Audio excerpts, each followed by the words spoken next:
일단 비용 처리를 되게 궁금해요. 생각보다 비용 처리도 안 되고 막 넣어주라 했는데도 안 넣어주고 그래서 절세가 생각보다 덜 됐다 그런단 말이에요. 우선 이제 사람들이 제가 강의를 나갔을 때도 마찬가지고 종합소득세 신고할 때 그때도 이제 많이 물어보시는 것 중에 도대체 비용 처리의 범위가 어디까지냐, 이거 쓰면 이게 비용 처리가 되느냐 안 되느냐 굉장히 많이 물어보시거든요. 우선 기본적으로 세법에서는 이 비용 처리의 기준이 뭐냐면은 사업과 관련된 지출, 요거는 비용 처리가 다 됩니다. 그러니까 사업과 관련이 있으면 비용 처리가 되는 거고, 우리가 사업과 관련이 없는 지출도 많잖아요. 대표적인 게 이제 우리가 흔히 말하는 사적 경비라고 그러는데, 이제 사업과 관련 없이 가정에서 개인적인 용도로 쓰는 비용들, 예를 들어서 마트에서 장을 봤다, 카드로, 이거 비용 처리가 되겠어요 안 되겠어요? 내가 식당에서 그거 쓴 건데요. 왜 그러는 거예요? 식당에서 썼으면 당연히 되죠. 해주세요. 왜요? 그렇게 해주세요라고 하죠 이제. 네. 사업자들은. 왜 그런데요? 너무 그러지 마시고요.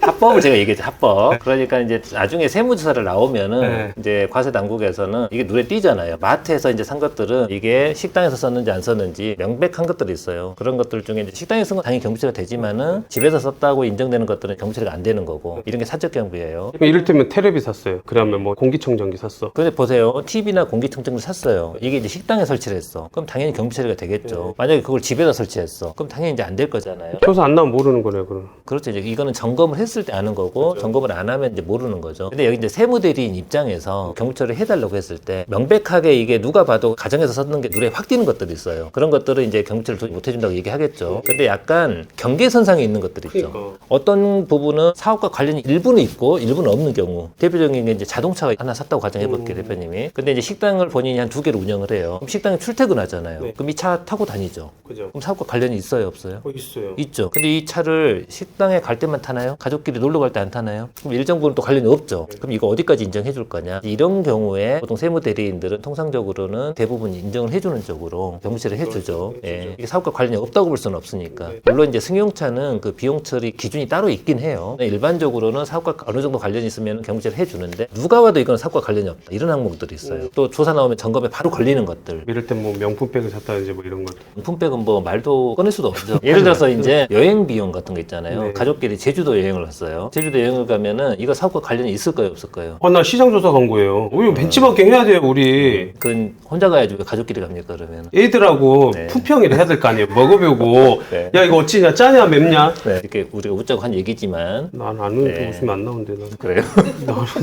어쨌든 이런 경우에 이제 과세당국 입장에서는 사업과 관련이 없다고 보겠지. 특히 이제 많이 걸리는 게 해외에서 쓴 경비들, 이런 것들은 누가 봐도 인정이 안 되는 거고, 이제 백화점에서 쓰는 것들, 이런 데 쓰는 것들이 이제 점검에 자주 걸리는 것들이죠. 이런 것들을 좀 조심해야 되고, 그 외의 것들을 아까 제가 얘기했던 뭐 사업과 일부 관련이 있고 일부 관련이 없다, 이런 것들을 아마 세무 대리인들은 많이 넣어줄 겁니다. 넣어주는데, 이제 이 납세자들의 가장 불만이 있는 부분, 이제 신용카드 쓴 것을 다 넣어주면 좋을 텐데 세무 대리인이 다 안 넣어준다, 이런 경우가 있는데, 그러니까 엄청 불만을 제기해요. 자꾸 협박을 해요, 세무사를. 어떻게 협박하는지 아세요?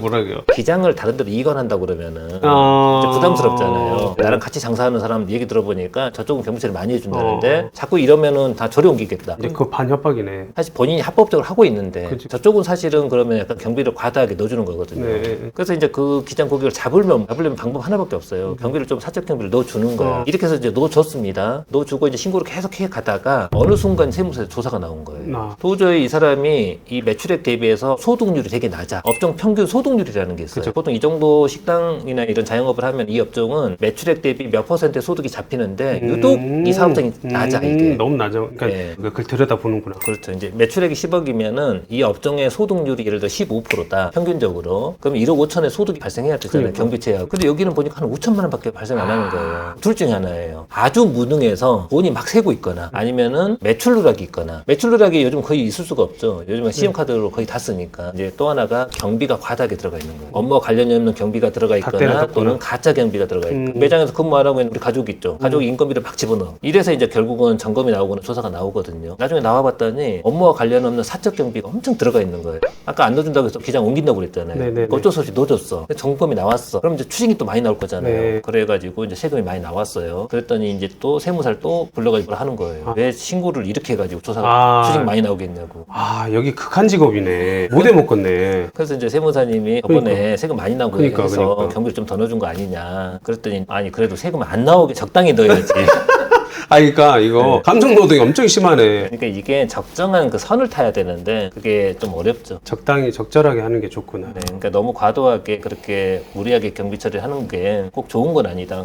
점검이 나오면은 거의 5년치를 추징해 버릴 수도 있거든요. 그럼 이제 가산세도 많이 나오죠. 자꾸 경비를 무리하게 넣어서 거기서 세금을 줄이려고 하지 말고, 예를 들어 볼게요. 자영업을 하시는 분들 중에 직원들 4대 보험을 좀 줄이기 위해서 원래는 직원을 고용하면은 근로소득자로 계약을 해야 되잖아요. 그죠. 그리고 이제 근로소득세하고 4대 보험을 내야 돼요. 근데 4대 보험이라는 게 고용주가 절반, 근로자가 절반을 내는 거잖아요. 근데 그 4대 보험을 줄이려고 보통 어떻게 많이 하죠? 3.3%로 쓴 거 많이 하죠. 그거. 프리랜서로. 이걸 이제 세법에서는 인적 영역 사업소득이라고 그래요. 네. 3.3% 떼는 거. 그럼 4대 보험을 이제 원천 징수를 안 해도 돼. 그럼 나중에 이제 공단에 적발되면은 어차피 이게 실질은 근로소득이에요. 매달 고정급을 받고 있잖아요. 고용주의 관리를 받고 있으면 이건 사실상 근로소득이에요. 그럼 나중에 4대 보험 추징하고 만약에 이 직원이 퇴사하면서 퇴직금 달라고 하면 줘야 돼요? 안 줘야 돼요? 줘야 돼요. 계약서가 사업소득으로 돼 있어도 실질은 근로소득이기 때문에 퇴직금 줘야 되고, 주휴수당 달라고 하면 주휴수당도 줘야 돼. 아이고야. 결국은 다 줘야 돼. 이 직원이 이제 그렇게 신고를 해버리고. 좀 차라리 처음에 고용을 할 때 3.3%를 하는 게 아니고요. 근로소득으로 신고하는 거예요. 근로소득으로 신고하면 이제 4대 보험 측면에서 내가 손해잖아요. 네, 근데 전년 대비해서 상시 근로자 수가, 일용직 같은 근로자 말고 이제 근로계약 기간이 1년짜리 이상인 상시 근로자, 1년짜리 쓰는 거예요.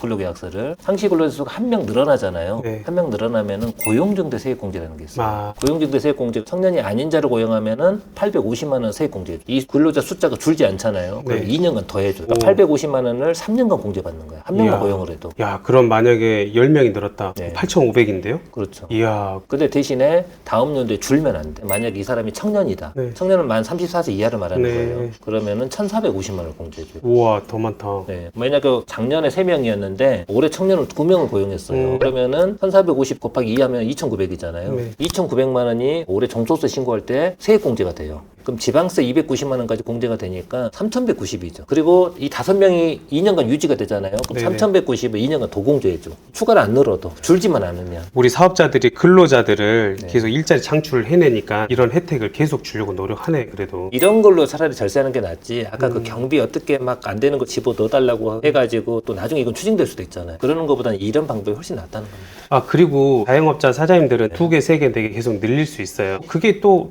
꿈이죠. 사업을 사세를 확장하는 거니까. 그쪽에서도 또 문제 있나요? 이렇게 이제 분점을 낼 때 아예 이제 법인으로 해서 계속 법인에 지점을 내가면은 큰 문제가 없어요. 네. 그런데 개인 사업자로 계속 운영하는 분들이 있죠. 매장이 커지면은 소득세가 너무 많이 나오죠. 매장 그렇죠. 개수가 늘어나니까 소득 금액도 커질 거고. 그래서 이제 이 소득세 부담을 줄이기 위해서 네. 어떤 방식을 쓰는 거냐? 명의 위장을 하는 분들이 있습니다. 예를 들어서 대표님이 이 본점을 가지고 있어요. 그럼 2호점 하나 내야 되잖아요. 2호점까지는 이제 내 이름으로 냈어. 그랬더니 이제 소득세가 너무 많이 나와요. 그럼 이제 3호점을 낼 때는 그나마 우리 가족을 하면 그나마 괜찮아요. 그리고 자녀가 실제로 운영을 하면은 괜찮은데, 근데 문제는 이럴 수는 있습니다. 가족 이름으로 사업자 등록을 내놓고 그 소득을 내가 다 가져온다. 사실은 내가 운영한다. 그러면 나중에 조사할 때 걸릴 수가 있어. 이제 왜냐면은 그 소득을 안 가져오고 그 가족한테 귀속이 되면은, 그리고 이제 그 가족이 거기에 출근해서 운영을 하잖아요. 그러면 아무 상관이 없어요. 그러니까 그 가족 좀 잘 되라고 내가 분점 하나 내준 개념이 되는 그러니까. 거죠. 그러면 상관이 없는데 실질적으로 그 가족은 거기 안 나오고 내가 운영을 하고 있어요. 그 돈을 내가 가져오는 거예요. 이런 경우에 세무조사를 나오잖아요. 그러면 이제 통장 계좌 거래 내역을 조회하면 이 소득이 다 나한테 귀속되는 게 보이잖아요. 그럼 실질적인 사업자는 나예요. 그럼 실질과세 원칙에 따르면 그 소득도 내 소득이에요. 그럼 합산과세예요. 그럼 이제 세부담이 확 커지겠죠.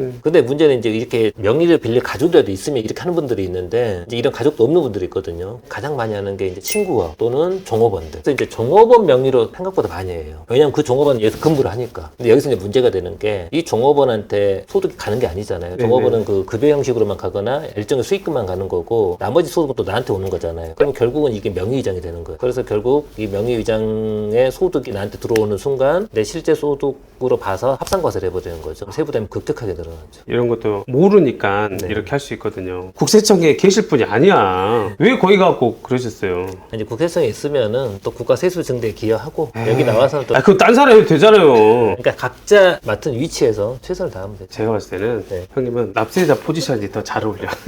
이쪽이 더 잘 어울려요. 모르시는데 전 조사도 실적이 엄청 좋았습니다.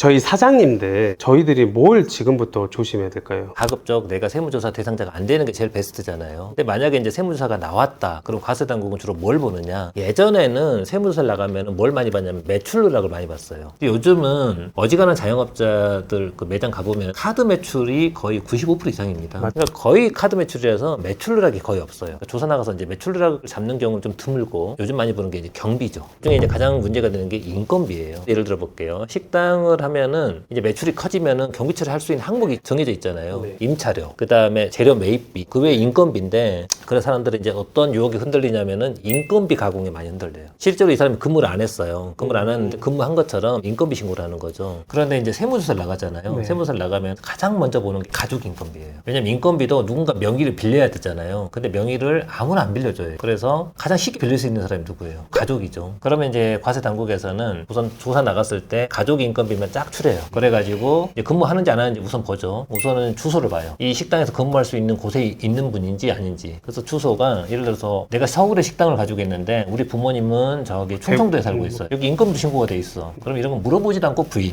그리고 또 누가 많이 들어가 있냐면은 사업자의 친구들도 많이 들어가 있어요. 네네. 사업자의 친구들은 어떻게 많이 찾아내냐면은 예전에 그 주민등록번호 뒷자리 있잖아요. 네네. 고양이 같으면 주민등록번호 뒷자리 5자리가 똑같아요. 와, 대박이다. 그래서 저는 예전에 조사 나갔을 때 동창들 있죠. 아직도 기억나는 게 사업자가 남자분이었는데 부인이 있잖아요. 부인의 동창들이 3명이 직원으로 들어가 있더라고요. 어떻게 찾았냐면은 주민번호 뒷자리가 부인하고 똑같아요. 다섯. 이야. 지금 이렇게 안 돼 있지만 예전에 이렇게 돼 있어요. 주민등록 체크가. 야, 징하네. 이걸 찾았다고요? 아니, 형사요. 형사가 더 징해야. 그 다음에 이제 문제가 되는 게 요즘 좀 규모 큰 식당들 같은 경우에 좀 주의해야 될 게 요즘 그 식당들도 연구인력 개발비 세액공제 넣는 거 아세요? 이거 정말 조심해야 됩니다. 지금 국세청이 지금 대규모 추징을 하고 있거든요. 시작을 했어요. 실제로 이거 돈을 많이 세제 감면을 받나 보구나. 이게 엄청나게 혜택이 커요. 예를 들어 볼게요. 이 더번코리아는 굉장히 큰 회사잖아요. 거기에 이제 매출액도 크고 뭐 지금 논란이 있지만 그건 네, 별개 문제로 하고 더번코리아 같은 경우에는 프랜차이즈 가맹점이 되게 많잖아요. 프랜차이즈 브랜드도 많고 네. 그러면 새로운 메뉴 개발을 되게 많이 해요. 메뉴 개발만 하는 팀이 있어요. 연구 개발 업무하고 똑같은 거죠. 네네. 그래서 일반 제조업체들이 신기술 개발할 때 그 연구 개발비가 들어가잖아요. 사무실 임차료, 연구원들의 인건비.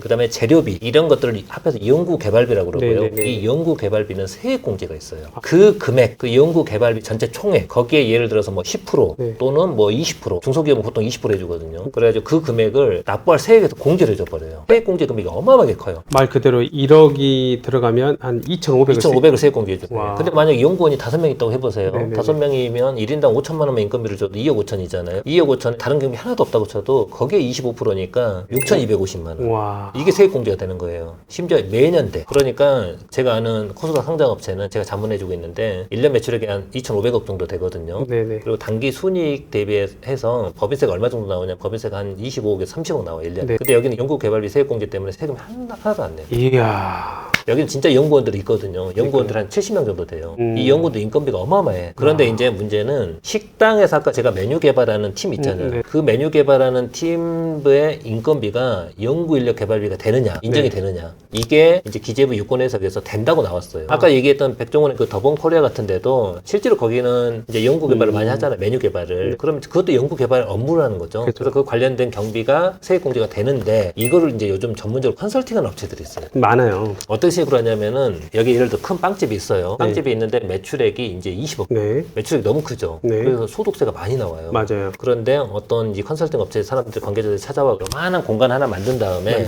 식당에 부설 연구소라고 이름을 붙여요. 네. 그리고 저기 주방에 있는 분들 있죠. 다 네. 여기 연구소로 등록해 놓는 거예요. 저 주방에 있는 분들이 메뉴 개발한다고. 이렇게 해가지고 그 가라네. 주방에 한 4-5명 있죠. 그 인원이 한 인건비가 이제 2억 나갈 거잖아요. 네. 2억에 대한 25%. 그거 얼마예요? 5천만 원이죠. 그렇네요. 5천만 원 세액 공제 받는 거예요. 아. 그리고 이제 이 컨설팅 해줬다 컨설팅 수수료 받는 거죠. 근데 잘 생각해 보셔야 돼요. 이 연구인력 개발비 세액 공제를 받으려면은 독립적인 연구 개발 공간이 있어야 돼요. 네. 연구소 공간이. 이게 독립돼 있어야 돼. 네. 그리고 그 사람들은 연구 개발 업무만 해야 돼요. 그러니까 그 식당에서 식당 직원이 한 예를 들어 15명 되잖아요. 그 중에 한 4명이 이 메뉴 개발만 해야 된다는 거예요. 이게 가능해요, 불가능해요? 불가능하죠. 네. 네. 전업을 해야 돼, 연구 개발 업무만. 그러니까 왔을 때 주방에 가 있으면 안 되잖아요. 여기는 점검 나오면 100% 걸려요. 근데 근데 이게 문제가 없는 것처럼 자꾸 이제 컨설팅 하는 거죠. 그리고 국세청이 이게 문제가 있다는 걸 최근에 인식을 해가지고 작년부터 조사를 시작했어요. 얘네들이 컨설팅을 할 때 혹시 이거 토해내면 이거에 대해서 너도 돈을 내야 된다. 뭐 이런 계약서도 안 써주거든. 당연히 안 써주죠. 이제 요즘에 카카오톡에 톡방이 많잖아요. 네. 톡방에서 이런 거를 굉장히 꿀팁처럼 이제 막 전달하는 분들이 있어요. 근데 이제 그분들은 나중에 문제가 됐을 때 책임은 절대 안 지잖아요. 그래서 꼭 그 기장하는 세무사님한테 상담을 꼭 해보시고 이제 만약에 한두 명의 세무사들이 그게 안 된다고 위험하다고 얘기하면 진짜 문제가 있는 거예요, 그거는. 그러니까. 근데 어느 다른 세무사는 그걸 또 해주겠다고 그래. 음, 그러면은 그쪽으로 가는 게 꼭 능사는 아니다. 죽음으로 가는 지름길이다. 이렇게 생각하시면 될 것 같습니다. 꼼꼼히 알아봐야 된다.